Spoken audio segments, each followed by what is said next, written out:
तो दोस्तों नमस्कार। एक बार फिर से स्वागत करते हैं हमारी इस बुक पढ़ने की जर्नी में। जैसा कि हमने पिछली बार ये एक पेज पढ़ा था, लोक व्यवहार किताब है, डेल कार्नेगी जी ने लिखा है लोक व्यवहार। इस किताब का पहला पेज मतलब ये पहला पेज हमने पढ़ा है। ये इस साइड और दोनों साइड हमने पढ़ लिया है। एक पेज डेली एक पेज पढ़ेंगे, कंसिस्टेंसी पढ़ेंगे, क्योंकि कंसिस्टेंसी लगातार हमको आदत बनानी है कि हम किताब पढ़ने लग जाए। याद रखिएगा साथियों, सब लोग छोड़ के चल जाए लेकिन ये किताब जो है आपकी सच्ची साथी है। ये कभी आपको छोड़ के नहीं जाएगी। ठीक है, तो हम चलते हैं। हमने किस चीज टॉपिक पे बात किया था? अगर शहद इकट्ठा करना हो तो मधुमक्खी की छत्ते पर लात ना मारे। तो हम लोग कहाँ पे छोड़े थे? हमने छोड़ा था यहाँ पर, और पुलिस से छुपे छुपे फिरना पड़ता है। नेक्स्ट चलते हैं। यह वाकया के अल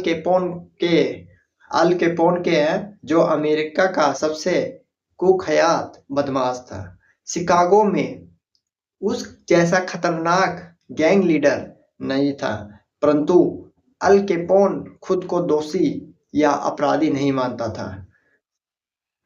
यह वह खुद को परोपकारी समझता था, एक ऐसा परोपकारी जिसे जनता ठीक से समझ नहीं पाई थी। और यही न्यूयॉर्क में गैंगस्टर की गोलियों से मरने से पहले डच सुल्टेज ने कहा।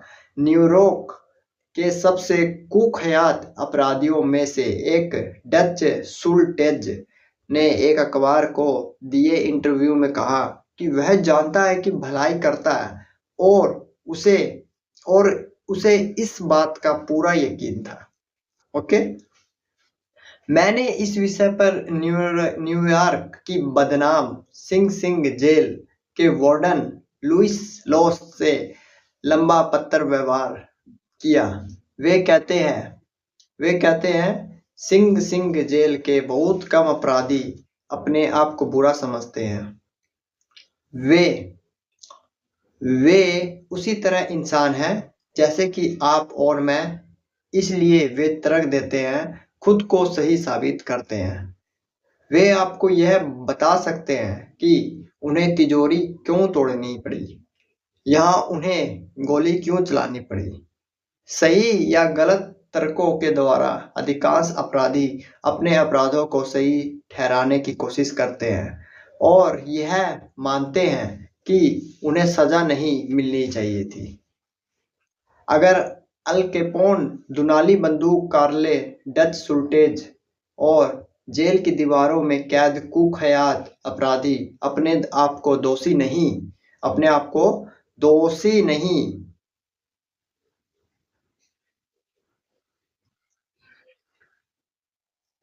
मानते, तो वे लोग क्या करते हैं? जिनसे आप और हम मिलते हैं। अमेरिकी स्टोर्स की चेन के संस्थापक जॉन वानामेकर वानामेकर ने यह स्वीकार किया था। 30 साल पहले मैंने समझ मैंने समझ लिया था कि किसी को दोष देना मूर्खता है। मेरे पास अपनी खुद की सीमाओं को ही पार करने की मुसीबत काफी है, और मैं इस बात पर सिर नहीं धुनता कि ईश्वर ने बुद्धि का उपहार सबको एक जैसा नहीं दिया है। वानामेकर वानामेकर ने यह सबके यह सबक जल्दी सीख लिया, परंतु मुझे यह सबक सीखने में 33 साल लगे, जिस दौरान मुझसे ढेरों गलतियां हुई। और जब तब जाकर मैं यह समझ पाया कि 100 में से 99 लोग किसी भी बात के लिए अपने आप को दोष नहीं देते। अब कुछ स्टोरी इंटरेस्टिंग हो रही है, समझ में आ रही है। दोष नहीं देते, चाहे वे कितने ही गलत हो, परंतु वे अपनी आलोचना नहीं करते, अपनी गलती नहीं मानते। किसी की आलोचना करने का कोई फायदा नहीं होता, क्योंकि इससे सामने वाला व्यक्ति अपना बचाव करने लगता है। समझे? बहाने बनाने लगता है या तर्क देने लगता है।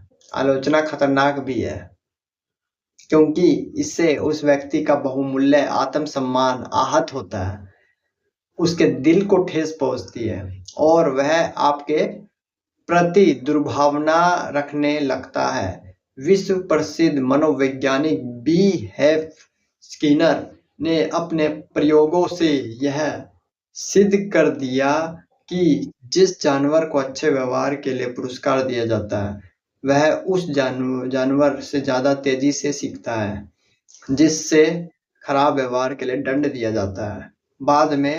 बाद में हुए अध्ययनों से यह पता चला कि यही इंसानों के बारे में भी सही है। आलोचना से कोई सुधरता नहीं है, अलबत्ता संबंध जरूर बिगड़ जाते हैं। एक और महान वैज्ञानिक हेंस सले ने कहा, क्या कहा भाई, जितने हम सराहना के भूखे होते हैं, उतने ही हम निंदा से डरते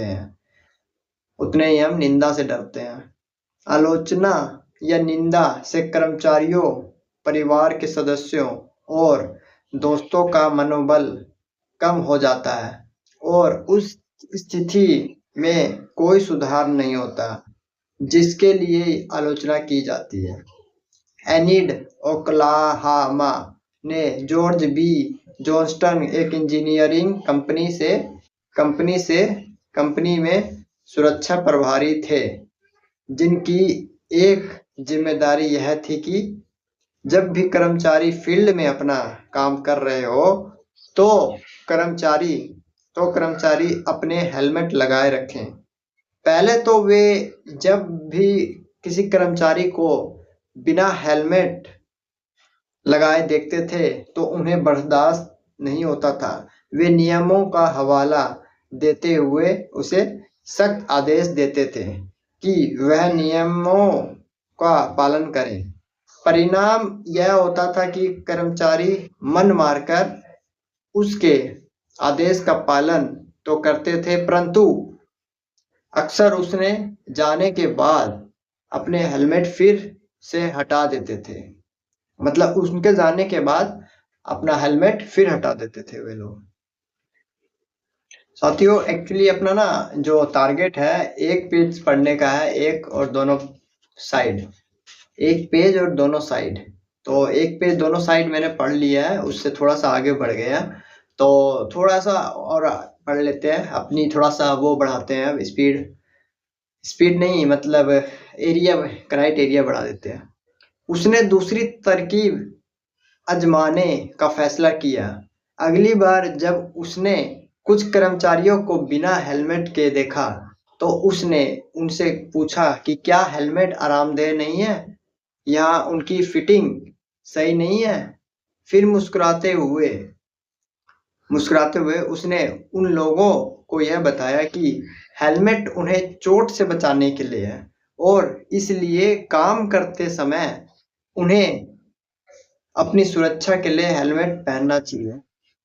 इसका परिणाम यह हुआ कि कर्मचारियों ने अपनी इच्छा से हेलमेट पहनना शुरू कर दिया और कोई दुर्भावना भी पैदा नहीं हुई। इतिहास में आपको हजारों उदाहरण मिल जाएंगे तो बताते हैं कि आलोचना से कोई लाभ नहीं होता। उदाहरण के तौर पर आप थियोडोर रूजवेल्ट और राष्ट्रपति टैफ्ट के विवाद को ले।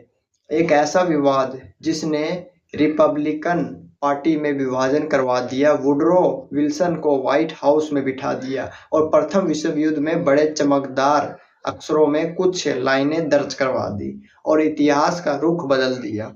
जब रूजवेल्ट 1908 में व्हाइट हाउस से बाहर गए तो उन्होंने टैफ्ट का समर्थन किया, जो राष्ट्रपति चुन लिए गए। फिर रूजवेल्ट शेरों का शिकार करने अफ्रीका चले गए। लौटने पर उन्होंने जब हालात देखे तो वे बरस पड़े। उन्होंने अनुदारवाद के लिए टैफ्ट की आलोचना करनी शुरू कर दी और तीसरी बार खुद राष्ट्रपति बनने की कोशिश की। उन्होंने बुल मूस पार्टी का गठन किया बुलमोस्ट पार्टी का गठन किया और जीओपी को लगभग ध्वस्त कर दिया। अगले चुनाव में विलियम हावर्ड टैफ्ट और उनकी रिपब्लिकन पार्टी की बुरी तरह हार हुई और उससे केवल 2 राज्य वर्मोंट और उटा में ही सफलता मिली। इस पार्टी की अब तक की यह सबसे शर्मनाक पराजय थी। इस हार के लिए रूजवेल्ट ने टैफ्ट को दोषी ठहराया, परंतु क्या राष्ट्रपति टैफ्ट ने खुद को दोषी माना? बिल्कुल नहीं। आंखों में आंसू भरकर रूंधे गले से टैफ्ट से ने कहा, मैंने जो किया उसके सिवाय मैं कर ही क्या सकता था। तो ठीक है साथियों, आज हमने एक स्टेप आगे बढ़े हैं, तीसरा पेज हमने क्लियर कर दिया है। ठीक है, तो हम यहीं पे रुकते हैं अपना, और अब क्या करते हैं, हमको याद तो रहेगा नहीं, तो मैं अपना एक मार्कर है, अपना मार्कर लेता हूँ और इस पे ना लाइट कर देता हूँ, जिससे हमें याद रहे कि हमने कहाँ छोड़ा था इसको लास्ट टाइम। तो पैसिडिटी ये हमने यहाँ पे छोड़ा है, तो इसको यहाँ से हम क्लिक कर देते हैं, टिक मार्क कर देते हैं, जिससे हमको याद रहेगा कि हमने कहाँ छोड़ा है इसको। इस हार के लिए रूजवेल्ट टैफ्ट को दोषी ठहराया गया, सिवाय मैं कर ही क्या कर सकता हूँ। ठीक है, तो ये लास्ट पॉइंट हमने यहाँ पे टिक मार दिए। देखिए ऐसे यहाँ पे टिक मारा, यहाँ पे देख सकते हैं पिंक कलर का, तो हमको याद रहेगा हमने कहाँ पे छोड़ी थी, और हम लगातार अब बढ़ते रहेंगे। और जो लाइन आपको अच्छी लगे ना सर साथियों, तो आप इसको नोट कर सकते हैं और अपनी किताब में इसको मार्कर से हाईलाइट कर दीजिए, जिससे आप मेन चीज को पढ़ सकें। ठीक है, तो ठीक है साथियों, मिलेंगे नेक्स्ट ऐसे ही। Thank you and have a nice day.